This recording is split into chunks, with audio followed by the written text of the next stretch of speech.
Okay, the question is, how do you find the work done by Fx? Can I use the work done equation in the form of F dot D? Is it applicable in this question, in this problem? The answer should be no, because this is only true for constant F, right? So let's just take a note of that on the side. And we have a force which depends on, it changes with X, so it's a variable force. In that case, to find the work done by Fx, we need to integrate. So it's going to be in the form of Fx dx. And either you use the negative sign given in the Fx because it's opposite to the displacement, or if you don't use or just use the magnitude, so this, if you just use 6x for Fx, then you need to think about the angle between the force and the displacement. Okay, either way is fine. So I'm gonna use the magnitude and then think about the angle to find out what the angle is. And this is what goes on the right side here. Okay, so let's focus on the work done now. What is work done by Fx? Need to write the equation, so it goes from initial to final position. And again, I'm gonna use the magnitude only. It is 6x. What is the unit of 6? Let's think about that. 6 times x gives you newtons. X is in meters, so 6 should be in the with the unit of newtons per meters. So when you multiply by x, this gives you your force, and that will give you newtons, right? It makes sense now. And if you realize newtons per meters is really a spring constant unit as well, right? So this could have been just our spring force, and K would be equal to 6 newtons per meters. Instead of giving us that, they're just giving us the function, but you can hopefully see the similarity between them. And then dx and cosine 180. Why is it 180? Looking back our free body diagram, Fx and D are pointing opposite directions, and the angle between them is 180 degrees. So when we do cosine, that will give us -1, right? Okay, so let's kind of keep going with the equation to find out what the work done by Fx. 6 is, and there's also -6 now, right? That negative comes right now in front of 6. Those are constant. Let's put them out of the integration. So we have -6 newtons per meters. And in the integral, we have x dx left only. And this is very simple integral. Let's find out what we have. 6 newtons per meters. The integral gives us x squared over 2. Intervals are from initial to final. Okay, and let's write down what we have. 6 divided by 2 is 3, so we have -3 newtons per meters. And first the upper interval, so we have x final squared minus the lower interval, so it's minus x initial square. That's what we get from the integral. And if we rearrange this, I don't like those two negative signs, so I'm gonna make it just kind of +3 newtons per meters.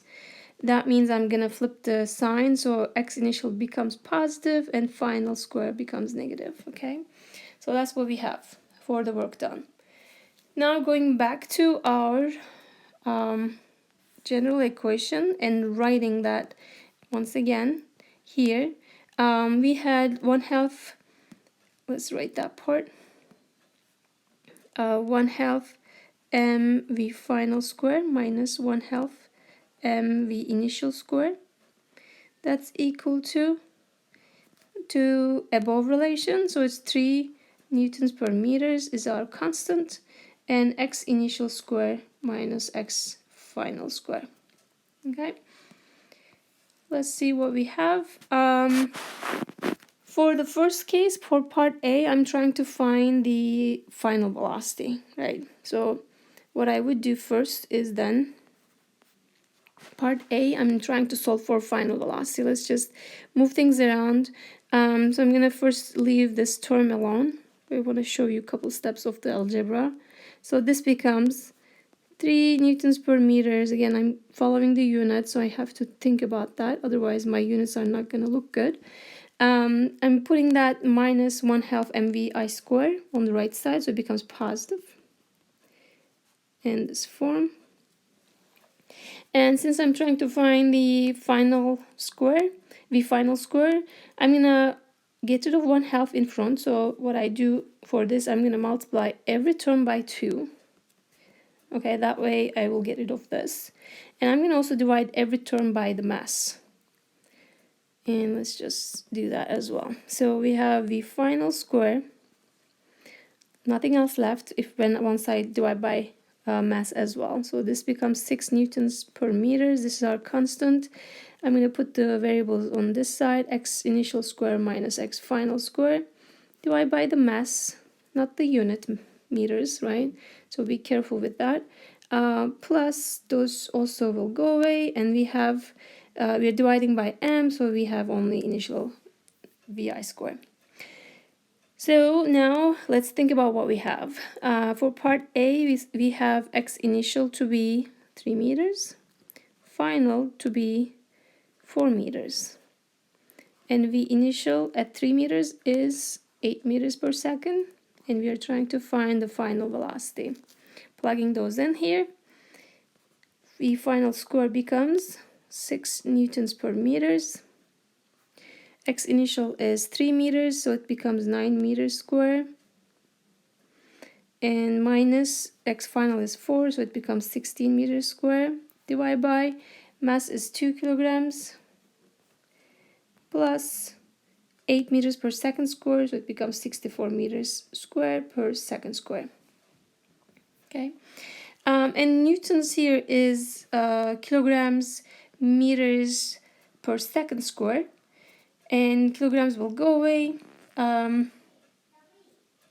meters will go away, so and there's going to be divided by second square, and there's also meter square left.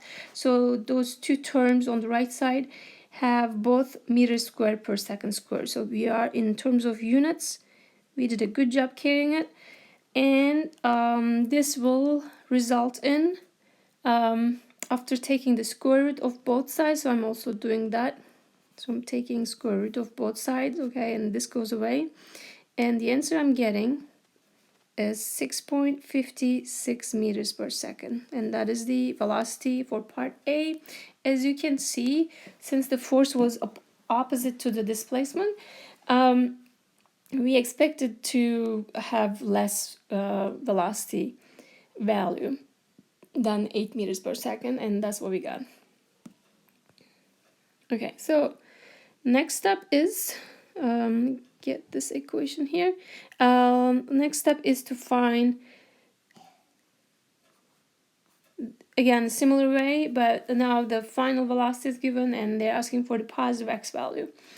The good news is I don't really need to repeat everything. I just need to take that equation that you see at the top and now rearrange it for final x, okay? So let's just kind of carry that here. So I'm really taking this one over here, okay?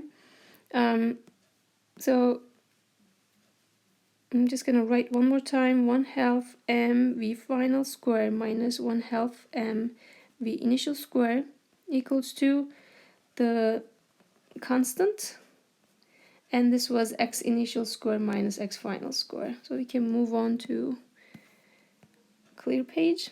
Okay, so here we are trying to solve for x final. So we need to rearrange our equations for that. First thing I'm going to do, I'm going to distribute this 3 newtons on these. Oh, sorry, keep messing up with that. So that I can kind of separate those two terms, and then I can leave x final by itself. And let's do that part. 1/2 mv final square, nothing changes in here, minus 1/2 v initial square equals to 3 newtons per meter x initial square minus, again, that constant 3 newtons per meter x final square. And the next step I'm going to do is to take this term on this side, and I'm also going to multiply every term with negative sign so that I can get rid of this negative, because I want to leave x finals by itself and I don't want it to have a negative sign. And I'm also going to flip the sides. So what I'm trying to say is I'm going to have 3 newtons per meters x final square. Okay, that's what I'm starting with. And leaving everything on the other side, but again, we need to change the signs as well.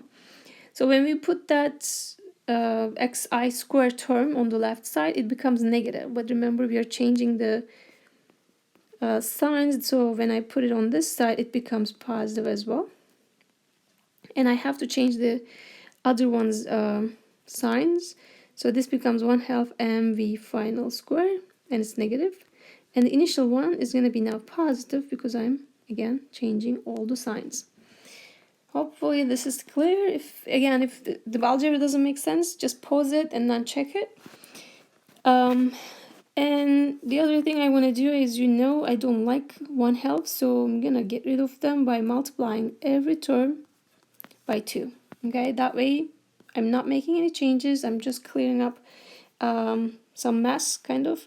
And here we have 6 as the constant, so I'm gonna divide everything by 6 and then take the square root. So if we do that,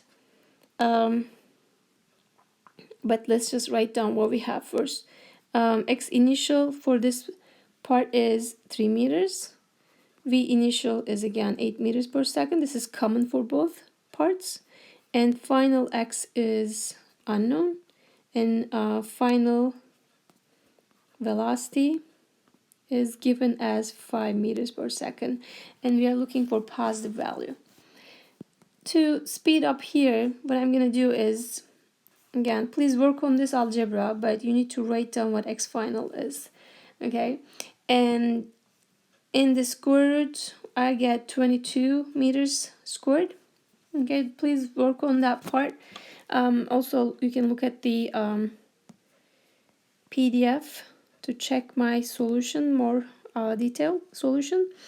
And this is going to give you positive and negative, right? Because when you take the square root, you're going to get both of those roots, 4.69 meters. But your answer should be the positive one, and that would be, again, 4.69 meters. And once more, as we expected or estimated, it is larger than 3 meters.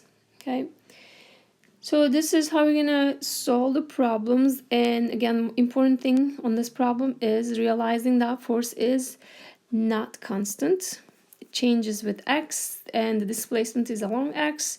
So instead of using F dot D simply, which is only applicable for constant forces, we have to use the integral form. Okay, so this part is very important.